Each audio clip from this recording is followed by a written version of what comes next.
संगीत शब्दकोश चैनल में आपका हार्दिक अभिनंदन है। आइए देखते हैं उस्ताद इनायत खां साहब का जीवन परिचय और संगीत जगत में योगदान।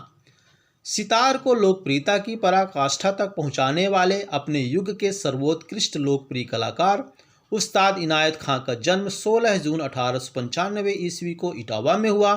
कुछ विद्वान आपका जन्म वर्ष 1894 ईस्वी को मानते हैं। आपके पिता का नाम इमदाद खां था, जो कि एक श्रेष्ठ सितार वादक थे। इनायत खां ने सितार वादन की शिक्षा अपने पिता से ही प्राप्त की। अपने पिता के साथ काफ़ी समय तक आप इंदौर दरबार में रहे और सितार की तालीम प्राप्त करते रहे। पिता की मृत्यु के बाद आप इंदौर दरबार छोड़कर कोलकाता चले गए, जहां गौरीपुर रियासत के ब्रिजेंद्र कृष्ण राय चौधरी से आपका संपर्क हुआ और उन्होंने इनायत खां को सम्मान के साथ गौरीपुर रियासत में नियुक्त कर लिया। उस समय उनके दरबार में सरोद वादक उस्ताद अमीर खां, इसराद वादक शीतल प्रसाद मुखर्जी एवं ध्रुपद टप्पा गायक विपिन चंद्र चटर्जी जैसे महान कला साधक भी मौजूद थे, यानी उस दरबार में शोभायमान थे। आपका पहला विवाह 16 वर्ष की आयु में हुआ। पत्नी की मृत्यु के पश्चात आपने दूसरा विवाह किया। आपकी कई संतानें हुईं, परंतु उनमें से केवल 3 ही जीवित रह सकीं। एक पुत्री शरीफन बीवी तथा 2 पुत्र विलायत खां और इमरत खां। सुपुत्र विलायत खां को आपने बचपन से ही संगीत शिक्षा देनी आरंभ कर दी थी। सितार के विकास और प्रचार में इनायत खां साहब का स्थान अद्वितीय है। पिता की ही भांति आप सितार के ही एक पर्दे पर 7 स्वरों की मीड, विभिन्न लयों में गत तोड़े, सपाट व विभिन्न तिहाइयों का काम अति कुशलता से करते थे। आपका सितार वादन सुनकर हर श्रोता मुग्ध हो जाता था। लय के तो आप बादशाह थे।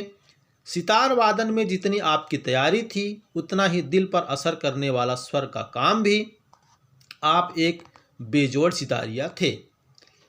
आपके बाज का एक अपना अलग ही ढंग था, जिसमें आलाप, जोड़ और गत प्रधान थे। गत में तोड़े झाले का वादन चित्ताकर्षक था। तिहाइयों में तो आप चकित ही कर देते थे। मुक्ता काचा के मशहूर तबला वादक मौलवी राम ने आपका विशेष अध्ययन करके आपके साथ संगत करने में विशेषता प्राप्त की थी। इनायत खां अपने विषय के पूर्ण पंडित थे। अपने जीवन के अंतिम समय तक भी आप 8-10 घंटे प्रतिदिन अभ्यास किया करते। अखिल भारतीय संगीत के प्रथम 4 महाधिवेशनों में आपने सितार बजाकर स्वर्ण पदक प्राप्त किया था। खां साहब को यमन, खमाज, भैरवी, पीलू, बिहाग, बागेश्वरी, काफी, जौनपुरी, मुल्तानी आदि रागों में पूर्ण अधिकार प्राप्त था। आप परंपरावादी होते हुए भी रंजकता की वृद्धि के लिए प्रयोगवादी दृष्टिकोण अपनाते थे, जिनसे आपकी कलाकृतियों से एक विशेष प्रकार का माधुर्य, कलात्मक सौंदर्य व आधुनिकता टपकती थी। बजाते बजाते विवादी स्वरों का प्रयोग इतनी सुंदरता और कुशलता से कर जाते कि श्रोतागण सुनकर आबाक रह जाते थे। विवादी स्वर वह स्वर कहलाता है जो उस राग में नहीं लगता, यानी उस राग में लगने वाले स्वर से अलग स्वर विवादी स्वर कहलाता है। इसे राज्य में शत्रु की उपमा दी जाती है। काफी में तीव्र मध्यम, भूपाली में शुद्ध मध्यम और यमन में कोमल ऋषभ का प्रयोग अत्यंत मनमोहक अंदाज में आप करते थे। ये सभी स्वर इन रागों में नहीं लगते, अर्थात ये स्वर इस राग के विवादी स्वर कहलाते हैं।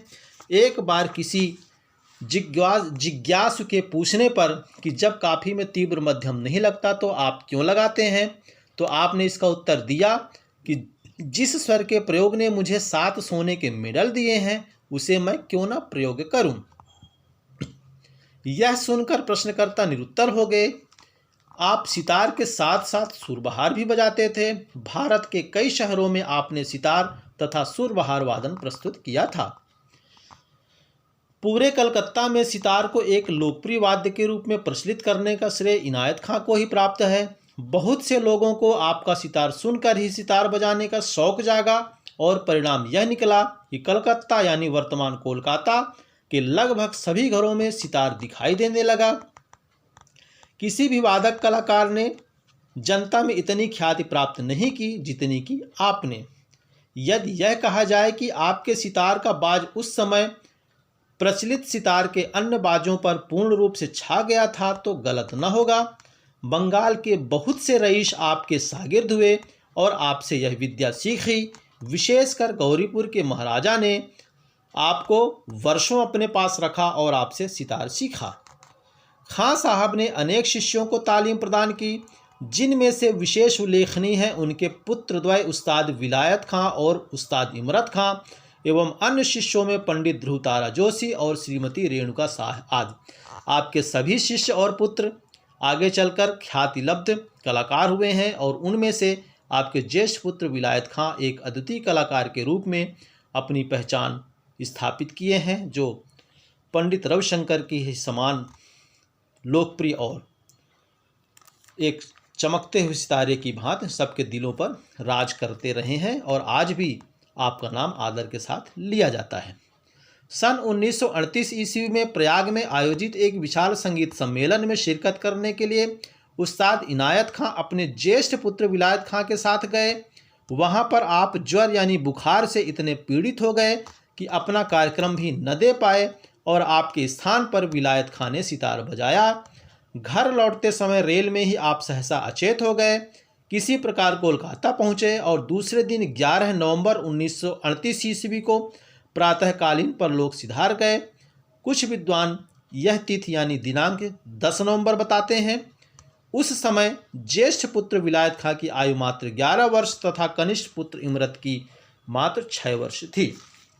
दोस्तों, हमें उम्मीद है कि हमारा यह प्रयास आपको जरूर पसंद आएगा और आपको कुछ ज्ञानवर्धक बातें सीखने को मिलेंगी। उस्ताद इनायत खां जैसी शख्सियत के बारे में आप कुछ जान पाएंगे। उनके जीवन परिचय और योगदान से संबंधित बातों को आप जानकर अपना ज्ञानवर्धन कर सकेंगे और साथ ही हम आपसे यह उम्मीद करते हैं कि हमारे इस चैनल को आप ज़रूर सब्सक्राइब करिएगा और साथ ही हमारी इस वीडियो को लाइक, शेयर और कमेंट्स भी कर सकते हैं। इसके अलावा यदि आप इसी तरीके की और भी आकर्षक नोटिफिकेशन वीडियो प्राप्त करना चाहते हैं तो आप बेल आइकन भी दबा सकते हैं। धन्यवाद।